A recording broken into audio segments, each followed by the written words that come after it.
Hello guys, welcome back to അറിയണ. അപ്പോൾ നമ്മളിന്ന് ചെയ്യാൻ പോകുന്നത് നമുക്ക് ബിരിയാണിയിൽ ഉണ്ടാക്കേണ്ട സാലഡ് എങ്ങനെയാണ് ഉണ്ടാക്കുന്നത് എന്നുള്ള വീഡിയോയാണ് നമ്മളിന്ന് ചെയ്യുന്നത്. അപ്പോൾ നമുക്ക് ആദ്യം വേണ്ടത് സവാളയാണ്. ഞങ്ങൾക്ക് ഇവിടെ ബിരിയാണിക്ക് ഏറ്റവും ഇമ്പോർട്ടൻ്റ് ആയിട്ടുള്ള വേണ്ട സാധനമാണ് ചിക്കൻ ബിരിയാണി ചിക്കൻ ഇല്ലെങ്കിൽ ഞങ്ങൾക്ക് ഏറ്റവും ഇമ്പോർട്ടൻ്റ് വേണ്ടത് സാലഡാണ്. അപ്പോൾ ഞങ്ങൾ കുറേ സവാള ഇട്ടിട്ടാണ് കഴിക്കുക. അപ്പോൾ നിങ്ങൾക്ക് വേണ്ടത് സവാള, കുറച്ച് മുളക്. നമ്മൾ സാലഡിൽ മുളക് ഇട്ട് കഴിഞ്ഞാൽ പഴക്കി പറ്റില്ലാണ് എൻ്റെ സ്വഭാവം. അപ്പോൾ നിങ്ങൾക്ക് എങ്ങനെയാണെന്ന് കമൻറ്റ് ചെയ്യണേ. അപ്പോൾ നമ്മൾ കുറച്ച് നമ്മുടെ മുളക്, നമുക്ക് വേണ്ട വേപ്പില, കുറച്ച് ഇഞ്ചി, നമ്മളിതെല്ലാം ഇതെല്ലാം നമ്മളിനി ഉണ്ടാക്കാൻ പോവാണ്. അപ്പോൾ ആദ്യം നമുക്ക് നമ്മുടെ വേപ്പില സാലഡ് ഇട്ട് കൊടുക്കണം. മുളക് ഇട്ടിട്ടുണ്ട്, നമ്മൾ വേപ്പില നന്നായിട്ട് കീറി മുറിച്ചിട്ട് ഇട്ടിട്ടുണ്ട്. നെക്സ്റ്റ് നമുക്ക് വേണ്ട കുറച്ച് ഇഞ്ചി. നെക്സ്റ്റ് നമ്മൾ ബാക്കിയുള്ള മൊത്തം സവാള ഇടാണ്.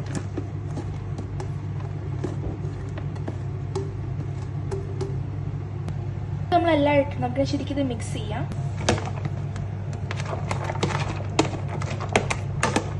ഇനി ഇതിലേക്ക് നമുക്ക് തൈര് അല്ലെങ്കിൽ യോഗട്ട് ഇട്ട് കൊടുക്കാം. വേണ്ടത്ര യോഗട്ട് ഇട്ട് കൊടുക്കാം. ഇതിൻ്റെ എടുത്തിരുന്ന സവാള അനുസരിച്ചിട്ടാണ് യോഗട്ടിന്റെ കണക്ക്.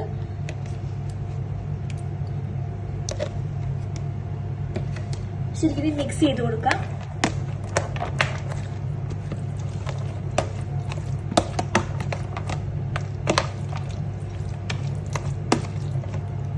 നമ്മൾ 6 സ്പൂൺ തൈരാണ് എടുത്തിരിക്കുന്നത്.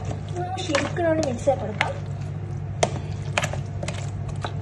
എന്റെ കണ്ണൊക്കെ ഇരുന്ന്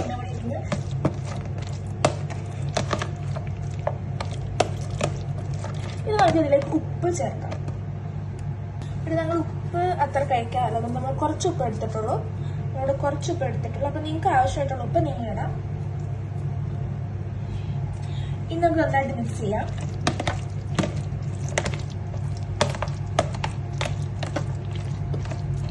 നമുക്കിത് കുറച്ചുകൂടി വെള്ളം പോലെ ഇരിക്കാം. കുറച്ച് വെള്ളം ഒഴിക്കാം. ഒരു അരല്ല ഒരു 1/4 കപ്പ് വെള്ളമാണ് എടുത്തിരിക്കുന്നത്. ആ വെള്ളം ഇതിലേക്ക് ഒഴിച്ചു കൊടുക്കാം.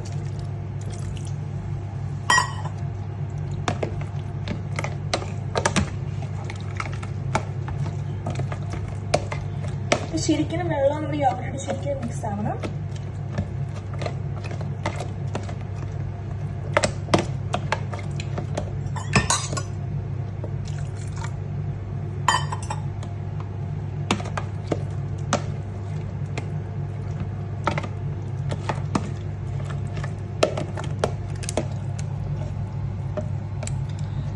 അപ്പോൾ നമ്മുടെ യോഗട്ട് ഇവിടെ, നമ്മുടെ തൈര് അല്ലെങ്കിൽ റീത്ത ഇവിടെ റെഡി ആയിട്ടുണ്ട്. നമുക്ക് ബിരിയാണിക്കൊപ്പം ഞങ്ങൾക്ക് ഇവിടെ ഏറ്റവും ഇമ്പോർട്ടൻ്റ് വേണ്ട കാര്യമാണ് നമ്മുടെ യോഗട്ട് എന്ന് പറഞ്ഞു കഴിഞ്ഞാൽ, അല്ലെങ്കിൽ റീത്ത. അപ്പം നമ്മളിവിടെ നമുക്ക് ബിരിയാണിക്കൊപ്പം കഴിക്കുമ്പോൾ നല്ല ടേസ്റ്റി ആയിട്ടുള്ള സാലഡാണ് നമ്മൾ ഉണ്ടാക്കിയിരിക്കുന്നത്. ഈ വീഡിയോ ഇഷ്ടപ്പെട്ടെങ്കിൽ ലൈക്ക് ചെയ്യുക, ഷെയർ ചെയ്യുക, സബ്സ്ക്രൈബ് ചെയ്യാൻ മറക്കില്ലേ.